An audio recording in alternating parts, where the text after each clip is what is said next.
Bagian 1. Misteri tubuh raksasa dan teriakan Subehani.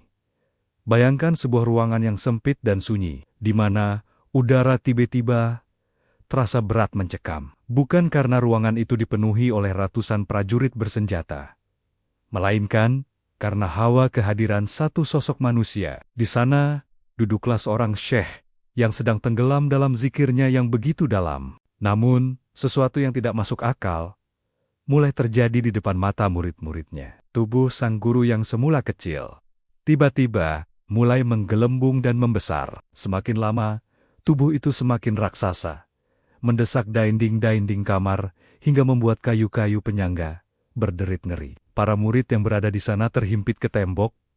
Wajah mereka pucat pasi menahan ketakutan yang luar biasa. Mereka teringat pesan sang guru sebelumnya. Jika aku mengucapkan kata-kata Tuhan, bunuhlah aku seketika itu juga. Dan benar saja, dari mulut sang guru terdengar teriakan lantang. Subhani, ma'aja masyani, yang artinya Maha Suci aku, betapa agung keadaanku. Dalam kepanikan dan kepatuhan buta pada perintah awal, murid-murid itu mencabut pisau-pisau tajam mereka. Dengan tangan gemetar, mereka menghujamkan pisau itu ke tubuh raksasa sang guru yang memenuhi ruangan. Tapi sebuah keajaiban yang membingungkan, logika terjadi detik itu juga. Pisau-pisau itu menembus tubuhnya, seolah-olah sedang membelah air atau asap. Tidak ada darah yang menetes, tidak ada daging yang terkoyak, justru pisau itu membal kembali, melukai tangan para murid sendiri hingga berdarah. Siapakah sosok manusia langit yang berjalan di bumi ini? Mengapa tubuhnya bisa membesar dan tak mempan senjata tajam? Dan apa makna di balik teriakannya yang seolah mengaku sebagai Tuhan? Inilah kisah sang raja para sufi, Sultanul Arifin, Syekh Abu Yazid Al-Bustami. Kisah ini bukan sekadar dongeng, tapi perjalanan mencari hakikat Tuhan yang akan menggetarkan jiwa Anda. Sebelum kita menyelami samudera hikmah yang lebih dalam, pastikan Anda menjadi bagian dari komunitas pencari kebaikan ini. Silakan tulis di kolom komentar, hadir untuk teladan umat sebagai tanda semangat kita belajar bersama. Dan jangan lupa, tekan tombol subscribe dan nyalakan lonceng notifikasi channel Teladan Umat sekarang juga. Mari kita singkap tirai kehidupan sosok yang namanya harum di langit dan di bumi ini. Peristiwa tubuh membesar tadi dikenal dalam dunia tasawuf sebagai kondisi fana, di mana ego manusia lebur sepenuhnya. Ketika Syekh Abu Yazid sadar, dan tubuhnya kembali mengecil seperti burung pipit, ia menjelaskan segalanya. Yang kalian lihat tadi, bukanlah Abu Yazid, karena Abu Yazid telah tiada, ucapnya lirih. Itu adalah kebesaran Allah yang berbicara melalui lisan hambanya yang telah kosong dari nafsu. Kisah pembuka ini mengajarkan kita betapa kerdilnya logika manusia di hadapan kekuasaan Allah. Namun, pencapaian spiritual setinggi ini tidak didapat dengan cara instan atau sihir. Ada pondasi kokoh yang dibangun sejak ia masih berada dalam kandungan ibunya. Bagaimana masa kecil sang waliullah ini? Mari kita mundur ke masa lalu, ke sebuah rumah sederhana di kota Bustam. Bagian 2. Janin yang menolak haram dan bakti, membekukan tangan. Kemuliaan seorang wali seringkali dimulai jauh sebelum ia dilahirkan ke dunia fana ini. Begitu pula dengan Abu Yazid Al-Bustami. Benih kesuciannya telah dijaga ketat oleh Allah Subhanahu wa Ta'ala. Ibunda Abu Yazid adalah seorang wanita syalihah yang sangat wara atau berhati-hati dalam menjaga hukum agama. Suatu hari, sang ibu menceritakan sebuah keanehan yang terjadi saat Abu Yazid masih di dalam kandungan. Wahai anakku, kata ibunya, setiap kali aku tidak sengaja memakan makanan yang syubhat atau meragukan kehalalannya, engkau akan memberontak. Janin Abu Yazid di dalam rahim akan menendang-nendang dengan keras, membuat ibunya kesakitan luar biasa. Gerakan itu tidak akan berhenti sampai sang ibu memuntahkan kembali makanan tersebut dari perutnya. Masya Allah, sejak masih berupa gumpalan darah, Allah telah menjaga dagingnya tumbuh dari yang halal saja. Ini menjadi pelajaran pertama bagi kita. Makanan halal adalah bahan bakar utama cahaya hati. Ketika beranjak remaja, sebuah ayat Al-Quran mengubah jalan hidupnya selamanya. Saat guru mengajinya menafsirkan surah Luqman tentang perintah bersyukur kepada Allah dan kepada orang tua. Hati Abu Yazid bergetar hebat. Ia merasa tidak sanggup membagi fokusnya untuk melayani dua rumah sekaligus. Rumah Allah dan rumah ibunya. Ia pun pulang dan meminta ibunya memilih. Ibu, mintalah aku pada Allah agar aku menjadi milikmu, atau serahkan aku pada Allah sepenuhnya. Sang ibu, dengan hati seluas samudra, mengikhlaskan anaknya untuk menjadi pelayan umat dan hamba Allah sejati. Namun, Abu Yazid justru menemukan bahwa pintu menuju Allah terletak tepat di bawah telapak kaki ibunya. Kisah bakti paling legendaris pun terjadi di suatu malam musim dingin yang menusuk tulang. Ibunya terbangun di tengah malam dan meminta segelas air minum. Abu Yazid segera bangkit. Namun, ia mendapati tempayan air di rumahnya kosong melompong. Tanpa pikir panjang ia keluar menembus kegelapan malam menuju sungai untuk mengisi kendi. Udara malam itu begitu dingin, hingga uap napas pun bisa membeku menjadi butiran es. Ketika ia kembali ke kamar, ternyata ibunya sudah tertidur pulas kembali, karena lelah menunggu. Abu Yazid tidak tega membangunkan ibunya, namun ia juga tidak berani beranjak tidur dan melalaikan perintah. Ia memilih berdiri mematung di samping tempat tidur ibunya, sambil memegang kendi yang basah. Jam demi jam berlalu.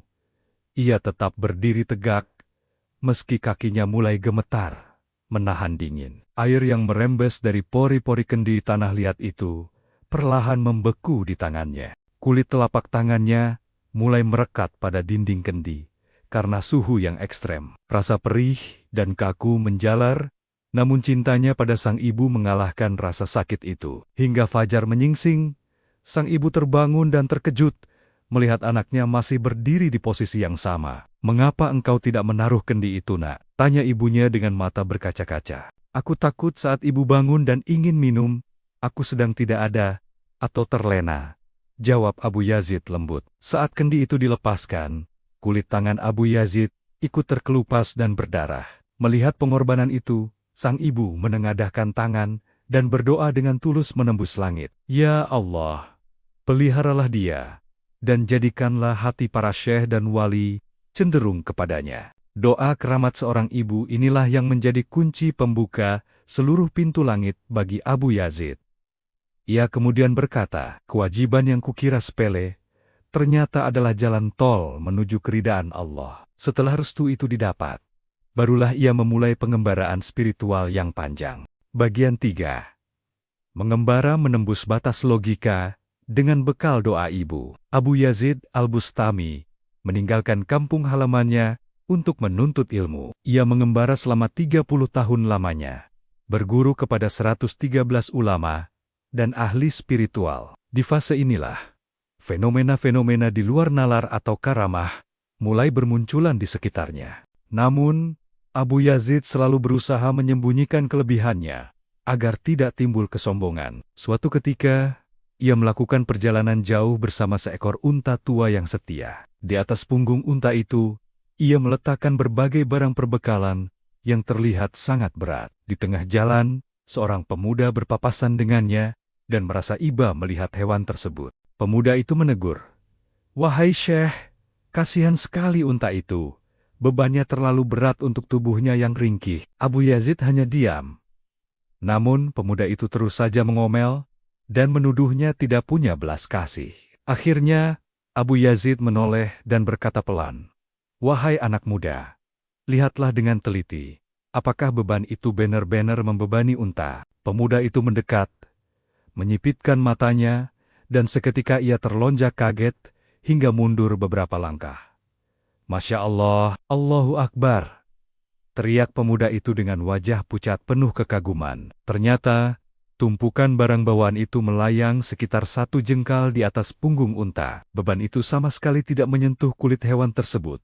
Seolah-olah ada tangan gaib yang menopangnya di udara. Unta itu berjalan dengan ringan, tanpa merasakan beban sedikit pun, berkat karamah sang wali. Abu Yazid kemudian menasihati, "Jika kusembunyikan ini, kau mencelaku. Jika kujelaskan, akalmu takkan sampai." Ini mengajarkan kita untuk tidak mudah menghakimi seseorang hanya dari tampilan luarnya saja. Karamah Abu Yazid tidak hanya untuk dirinya sendiri, tapi juga menjadi perisai bagi umat Islam. Dikisahkan dalam sejarah, pasukan kaum muslimin pernah terdesak hebat saat melawan pasukan Bizantium. Kekalahan sudah di depan mata, keputusasaan melanda setiap prajurit di medan perang. Tiba-tiba, salah seorang panglima teringat akan kesalehan Abu Yazid dan berteriak meminta pertolongan Allah melalui perantara doanya. "Wahai Abu Yazid, tolonglah pasukan ini dengan izin Allah," seru mereka dalam hati yang genting. Seketika itu juga, dari arah Khurasan, tempat Abu Yazid berada, terlihat fenomena alam yang mengerikan bagi musuh. Semburan api yang dahsyat menyala-nyala, seolah langit sedang marah kepada pasukan lawan. Api itu bukan sembarang api, melainkan manifestasi kekuatan spiritual yang dikirimkan Allah.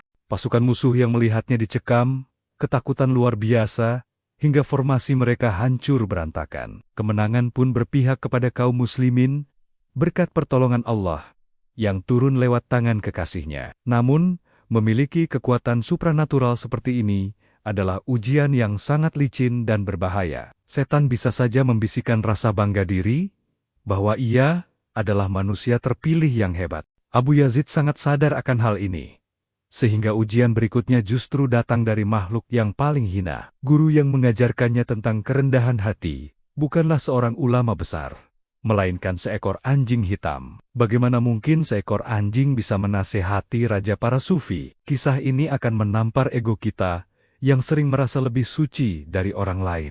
Bagian 4. Guru tak terduga. Anjing hitam dan apel merah. Suatu pagi yang cerah, Syekh Abu Yazid sedang berjalan santai menyusuri lorong sempit di kota Bustam. Ia mengenakan jubah putih bersih, menandakan kesucian dan statusnya sebagai ulama terhormat. Dari arah berlawanan, muncul seekor anjing hitam yang tampak kotor dan basah. Secara refleks, naluri manusiawi Abu Yazid bekerja. Ia segera mengangkat ujung jubahnya tinggi-tinggi. Tujuannya sederhana, agar kain sucinya tidak tersentuh bulu anjing yang mungkin najis itu. Namun, apa yang terjadi selanjutnya sungguh mengguncang batin sang syekh hingga ke akar-akarnya. Atas izin Allah yang maha membolak-balikan hati, anjing itu berhenti dan menatap tajam ke arah Abu Yazid. Abu Yazid mendengar suara batin, seolah anjing itu berkata kepadanya dengan bahasa kalbu. "Wahai Abu Yazid," kata suara itu, "tubuhku kering, tidak akan membuatmu najis jika bersentuhan. Kalaupun tubuhku basah, engkau cukup mencucinya 7 kali dengan air dan tanah, maka sucilah kembali jubahmu. Tetapi, tindakanmu mengangkat jubah itu telah menorehkan najis kesombongan di dalam hatimu. Engkau merasa dirimu lebih mulia daripadaku, dan najis batin itu tidak akan bisa bersih walau dibasuh dengan air 7 samudera sekalipun."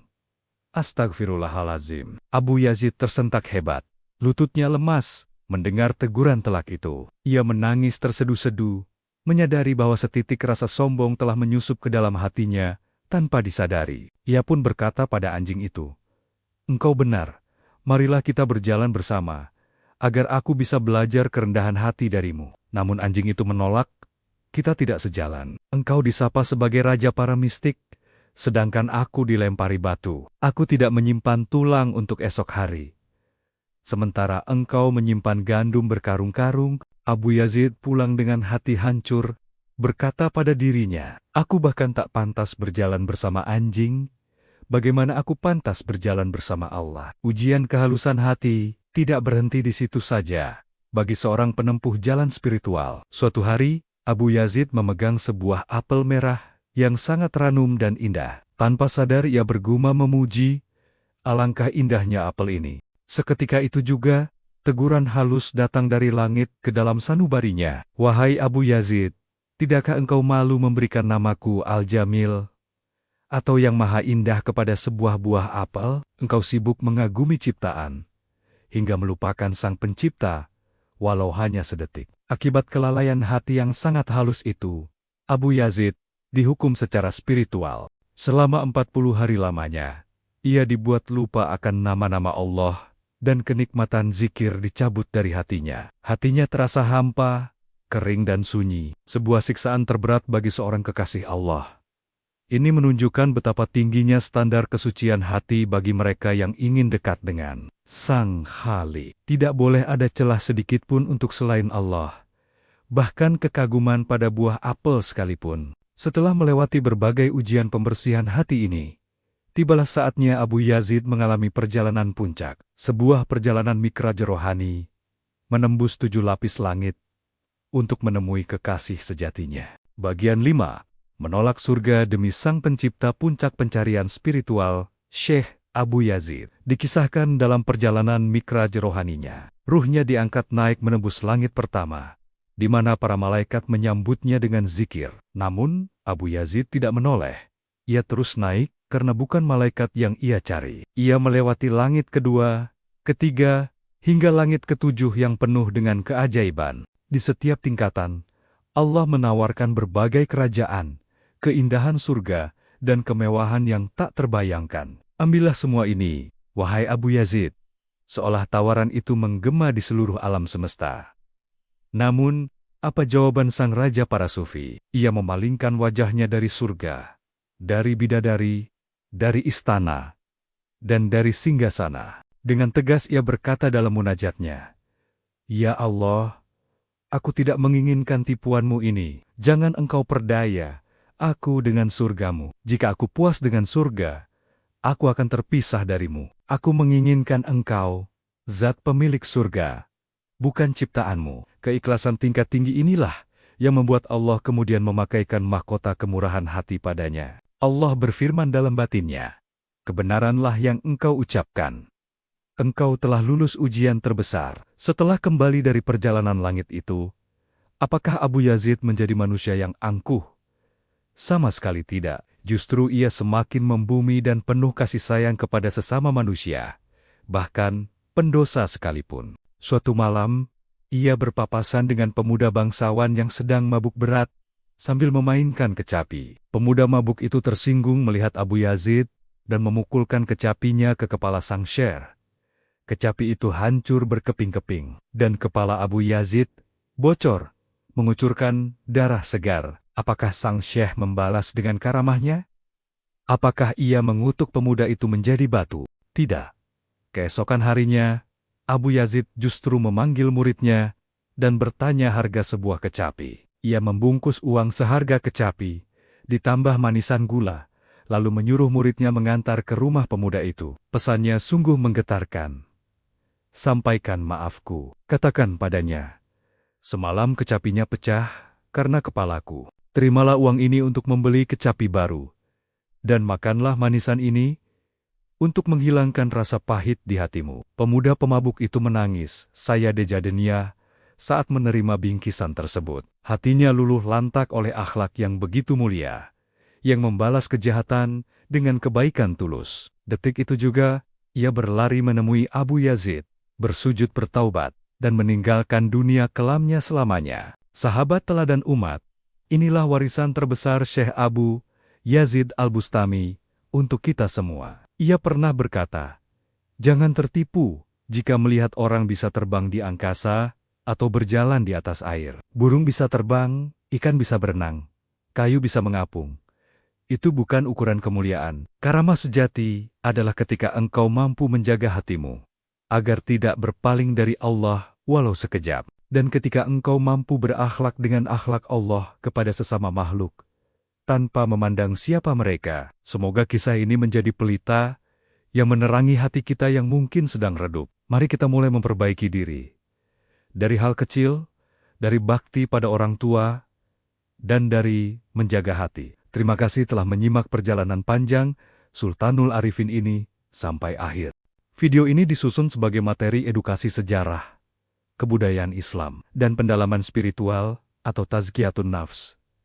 Penting untuk dipahami bahwa kisah para wali Allah seringkali mengandung unsur karamah atau peristiwa di luar logika hukum alam. Kisah-kisah ini tidak dimaksudkan untuk diuji dengan kacamata sains modern atau diperdebatkan secara fikih semata, melainkan kisah ini adalah warisan hikmah untuk dipandang dengan mata hati dan keimanan akan kekuasaan Allah yang tak terbatas. Kami menyadari adanya perbedaan pandangan atau ikhtilaf di kalangan ulama mengenai beberapa praktik atau peristiwa dalam dunia tasawuf. Channel Teladan Umat menghormati segala perbedaan tersebut dan menyajikan konten ini sebagai wawasan khazanah Islam, bukan untuk memicu perdebatan. Ambillah hikmah yang baik untuk melembutkan hati, mempertebal iman, dan memperbaiki akhlak kita kepada sesama makhluk. Jika terdapat hal-hal yang dirasa kurang sesuai dengan pemahaman Anda, kami mengajak untuk menyikapinya dengan kedewasaan dan kebijaksanaan. Selain itu,